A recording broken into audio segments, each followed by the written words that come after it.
Welcome to this edition of Vince and You. On today's edition, we'll be talking about the first 100 days of President Muhammadu Buhari in office in Nigeria. Now, this is African Free Press TV, where we report Africa from a refreshing perspective to Africans and across the world. On this edition, we'll be looking at this first 100 days. As you may all know, he's been in power for 100 days now, plus 100 days. And it's time we go back to look, what has he achieved? Remember, there was this loads of promises during the campaign trail, and now we're trying to look to see what has he done well? What is he doing well? What can he do better? And on this edition, I have somebody on as my guest today. I have the fantastic guest. But to do her honor, I'm going to allow her to actually introduce herself to you, so that way she can tell you more about herself, what she does and what she doesn't. My guest today, Amanda, can you tell our viewers your name and what you do, please? My name is Amanda Chisom. I'm a public relations officer and I run an event company called A Touch of Care. And I also work with an NGO, the Hope Alive Project, that caters to women and vulnerable people in the society, mostly young females and children. Okay, fantastic. You've heard that all. She caters for young people, especially female. So hopefully when I get somebody who caters for young men also in society, because at times in society they forget about the men, it's all about the women. But let's go back to the issue of today. The first 100 days in power of President Muhammadu Buhari, the president of Nigeria. What do you think? A lot of people are saying that he has achieved a lot. A lot of people are saying that the promises he made during the campaign trail, that he's denying that it wasn't him that made the promises. A lot of people are saying that he hasn't done anything. What's your opinion? Like majority of Nigerians who woke up to that news that the campaign promises were denied, I was shocked too, but it comes with being a politician. They say one thing and do another, so I'm not surprised. That's right. Okay, let's look at what I think are some of the achievements he has done. Obviously, I believe that he has been able to normalize the fuel scarcity in the sense that the fuel scarcity queues have disappeared. So that's one point as an advantage to him. What do you think? Let me just say it's an advantage. I don't know how he did it or what policies he made, but if it comes with the new GMD of the NNPC actually having a hand in that, it's all good. He did good there. Okay. But we are expecting a lot of improvement because it's not yet perfect. It's not even close to perfect. Recently, the prices of crude oil came down to about $38 per barrel. Okay. And in Nigeria, we are still buying fuel at 110 naira in some areas. It doesn't make sense to me. What is he doing to bring about a low price of the PMS? What is he doing? And what's he actually doing? It's not enough to cut off the fuel lines or anything. Is it okay? We're selling for less now. We're not selling as much as we used to sell. Why not alleviate the suffering of the Nigerian masses by actually reducing the cost of transportation? Okay, all right. To give him that plus that he has been credited to, people are saying that since he came into power, there has been little violations in pipelines, or all those kind of people that go to disrupt pipelines, bust pipelines. There's been a massive reduction. There's actually 0% of occurrence since that. Is that not a plus to him? You know, that particular plus made me suspicious. During the former administration, we had a lot of gas line vandalism. Then all of a sudden, after the election, it stopped. The party attributed it to body language. That's not something I like particularly, because I don't understand how body language is a system of governance or how body language makes policy and all that. But if actually the vandals are afraid of Buhari because of his record as a street military general or something, and we are no longer having the cases of vandalism. I like that, but I have to be very emphatic. The power sector is still very, very far from the desired. People say power has improved in some sector. It didn't improve in my house. Probably the people in charge of my area don't understand the body language, but let's just hope for the best. Okay. Let's hope for the best. Okay. Then let's talk about his achievements in the issue of the economy of the country. What do you think about the Nigerian economy? It's in a mess. How? He's in a mess. Okay, that's one area I'm going to say he's sinking us. That's a strong word. Yeah, he's sinking us. We have to be very honest about it. He's sinking us because from the time he took over, the stock exchange is bleeding of cash and investment. People are pulling. The stock exchange is losing money every day, and whether you know it or you don't know it, the small businesses are suffering because there are no fiscal directives. Recently, the CBN governor came out and said we have economic woes. When I heard that, I was like, are you serious? Are we at the point of woes? Do you know what woes means? Woes is a serious terminology to use in the economic war. You don't use woes.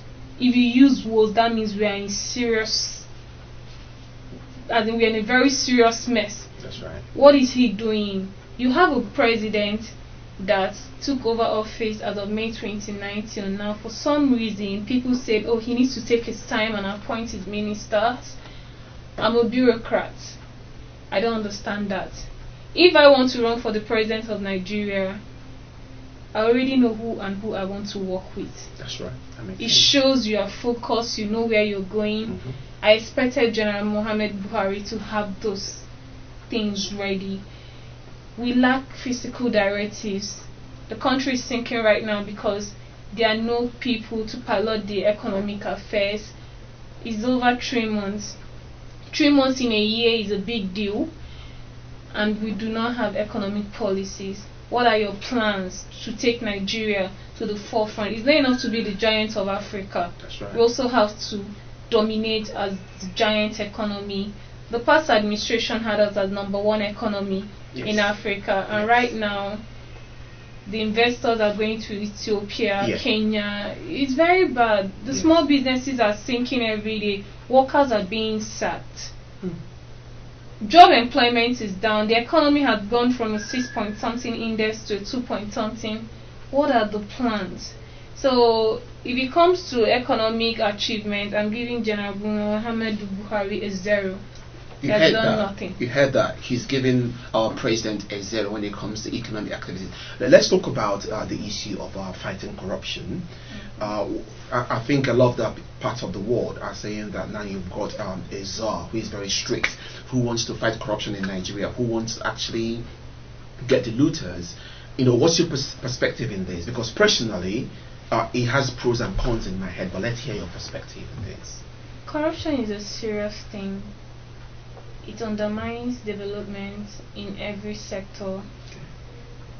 I personally, and every good thing in Nigeria, wants corruption to end, but it's a long process. So I don't think we should substitute actual governance for corruption. That's why we have agencies like the EFCC and the ICPC. If you have proven allegations or cases of corruption against the past administration or anybody that worked with the past administration, forward it to the relevant organization or agencies and let them handle it. Get to the business of the day. I know it's important to fight corruption, but I also believe that you build institutions, not just fighting corruption. Put institutions in place that fight corruption by just being there, not by saying you fighting. Okay, that's another thing I hold against him. There have been so much noise for the past 3 months. This person did this. We have the governor of Edo State always coming out to say this person embezzled. Sometimes the amount they call is ridiculous. Like, you and I know it's not possible. Where do you get these figures from? That's right. Do you know what our annual budget is? Where do you get these figures from? Do you think you can actually take out this money from the economy and it won't sink? So leave the corrupt charges for the judiciary and the relevant agencies to prosecute and get to the actual governance that, if done well, helps you to curb corruption in all ramifications. So I like the fact that he wants to fight corruption. It's an important thing, but I think it's high time he stopped talking about corruption. It's not only selling us in the bad light. It makes it look like the country is in a mess, nothing is working, everybody's stealing from the other person. There are actually good things in Nigeria.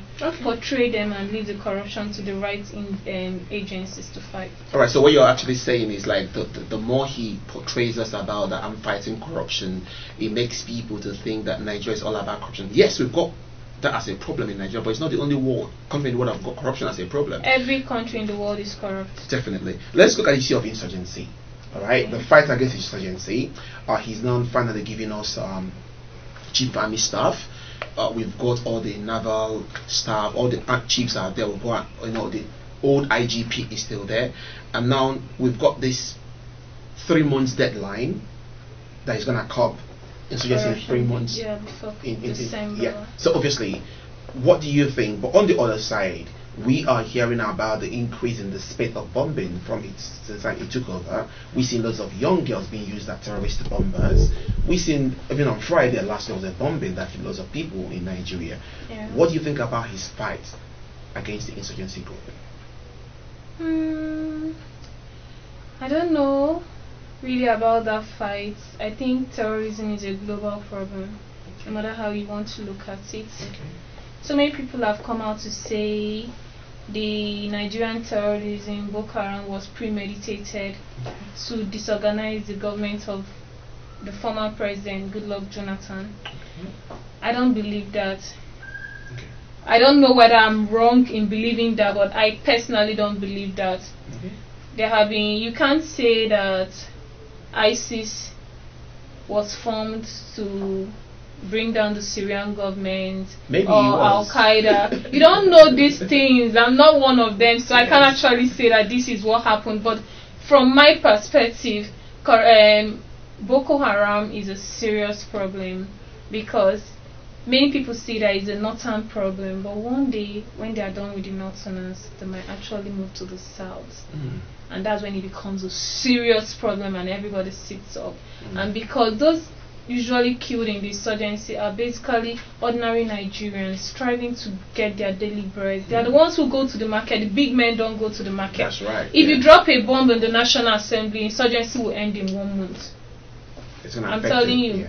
It will end in 1 month because they know they are now vulnerable.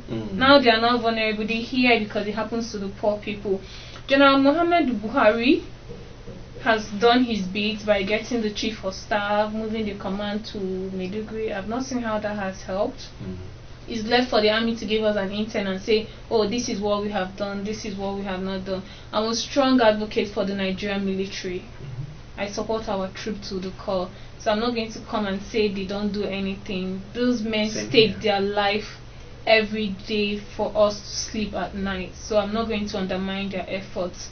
I just pray that the right instrument is given to them. Just a few weeks ago, I saw an army officer disarming a bomb with his hand. Why? Why are we doing that? If you equip them, I believe we'll get somewhere. Terrorism never ends. But let's put it at the minimum barest. Okay. Now, if you're just joining us, remember this is Vince and you on African Free Press TV, where we report Africa from a refreshing perspective to Africans and to the world. Remember, you can follow us on our Twitter handle at African Free Press, or you can like our Facebook page, facebook.com/AfricanFreePress.com, or check our fantastic website, www.africanfreepress. On today's edition of Vince and You, I've got the fantastic Amanda Chisholm as my guest, and we're talking about the first 100 days in office of our fantastic President Muhammad Buhari. Now let's go into deeper. Obviously, let's talk about some of the things he has done well also. We all heard about the TSA, the Treasury Single Account. Now a lot of people are jumping up and down that it was President Buhari's innovation, whereas a lot of people are saying that it's been there that it was actually President Goodluck Jonathan that actually brought that back into service. And obviously, after we talk about the TSA, we can also look at the issue about the campaign trail promises, where you promised to give school children, free food, but now they're denying that they never knew about it. And even they talk about fighting for bring people to be employed, or even the promise to give unemployed 25 million Nigerians 5,000 naira a month. What do you think about all those campaign promises, denial, and all those shenanigans? Okay, let me take you one after the other. The treasury account, the union, the unity treasury account, the single treasury account, that was an Ngozi Okonjo Iweala's brainchild. So it's not President? No, it was not more President Buhari's attempt. Just like so many other things that have been attributed to him, I'm concerned that his spokesmen don't bother correcting these things. It's always right to give honor to whom honor is due. That's right. So that when you also achieve something, we can say, oh, this was a President Buhari's achievement. That was solely Ngozi. So it's very wrong for people to say it was a Buhari's brainchild. It was Ngozi. Coming to what was the second question? We're talking now about the campaign promises, about the 100 naira, the food for the children. I said that at the beginning of our interview. It shocked me. I followed the campaign trails of both the PDP and the APC. Let me be honest, Femi Adesina was right. President Muhammadu Buhari never made those promises himself. His party did. But there is a discord here that I don't like. President Buhari has said at some certain point that the party is supreme. So I don't understand why he is not in line with his party promises. Then the party spokesman, the publicity secretary of the party, Alhaji Lai Mohammed, comes out again and say, oh, the party is not aware of those promises. Yeah. Some individual might have done that. We are not aware of it.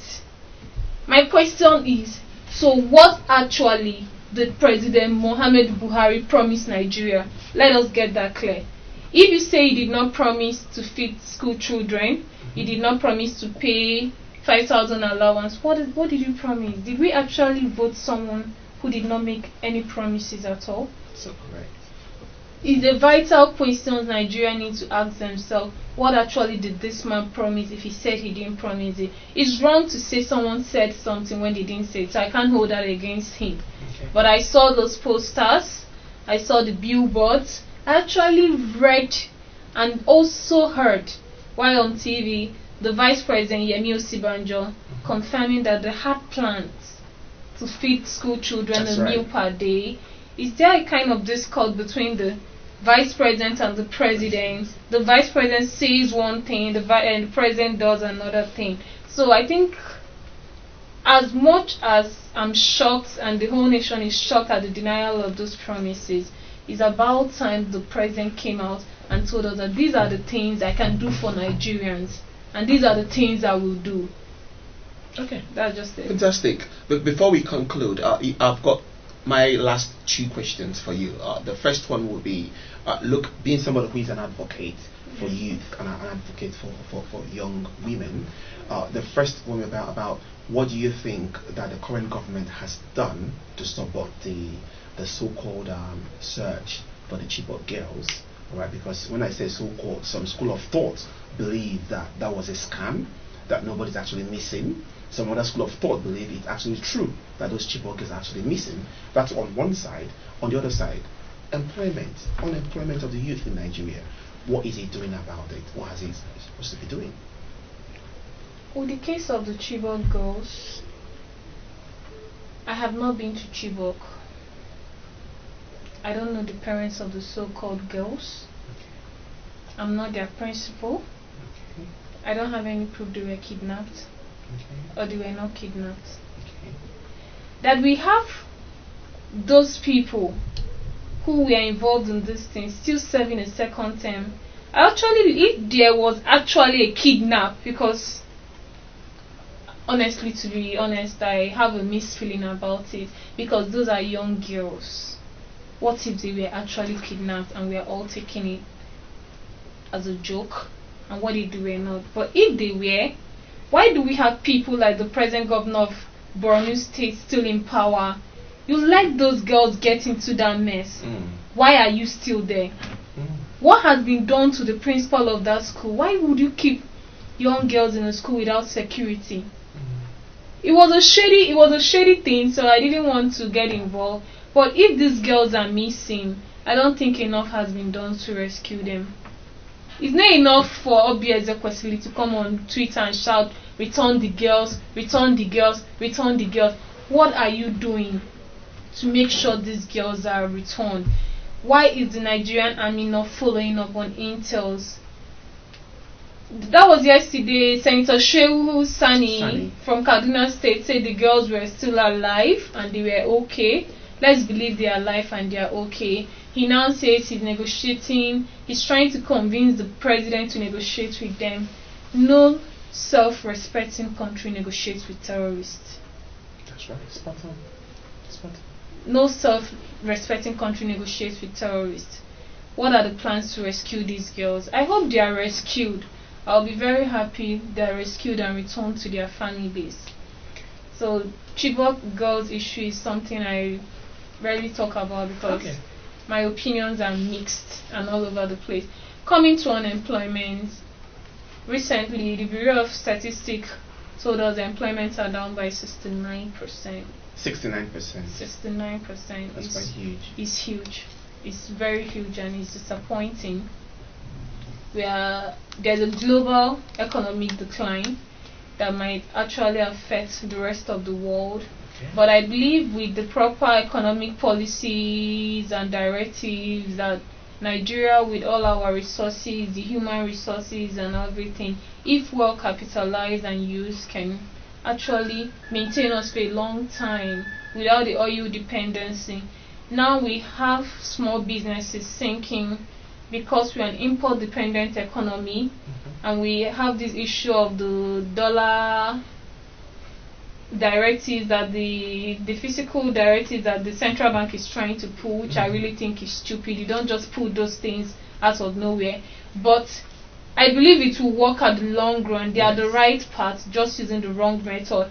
But I want to believe that sooner or later the economy will improve. But right now the youths are getting unemployed. Those that were employed before are losing their employment. What are the plans to cater for those people who have lost their employment? What are the hopes of those who are still coming out from the university? Because like it or not, people are going to be graduating every year. So what are the plans? I think let's wait till he appoints his minister and they come up with an economic policy before we can talk about that. Alright viewers, you've heard that from Amanda Chisholm. Let's wait until he appoints the rest of his ministers. Personally, I believe that the key positions has all been taken. No. I believe that our ministers are kind of a political appointment. No. Okay, why do you say no? I don't believe that. I don't believe that. The Minister of Finance, the Minister of Petroleum, the Minister of Youth and whatever it is are still key in formulating policies. The ministers are all keys in formulating policies as regards to their area and their sector. We are looking forward to a sound agricultural minister like the former minister Adesina that will take us to where he never imagined. You understand? So I'm still looking forward to key appointments that will make all the change. But I have to be very emphatic. If Buhari fails in his appointment of his minister, he has failed. Okay. So, dear Mr. President of Nigeria, as much as we all love you, you had Amanda Chisholm, an activist for youth, an activist for young women, saying that if you fail Nigerians in your appointment of ministers, then you have failed us.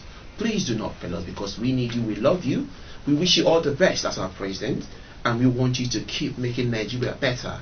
So, if you're just coming on board, this is Vince and you today, and we talked about the first 100 days in office by the fantastic President Muhammadu Buhari. If you're just joining us, this is African Free Press TV, and you can follow us on our Twitter handle at African Free Press TV, or you can actually like our Facebook page, africanfreepress.com, or you can check out our fantastic website at www.africanfreepress.com. This is Vince and you. Thanks for watching and thanks for having you around. I'm glad to be here. Thank you. Bye bye.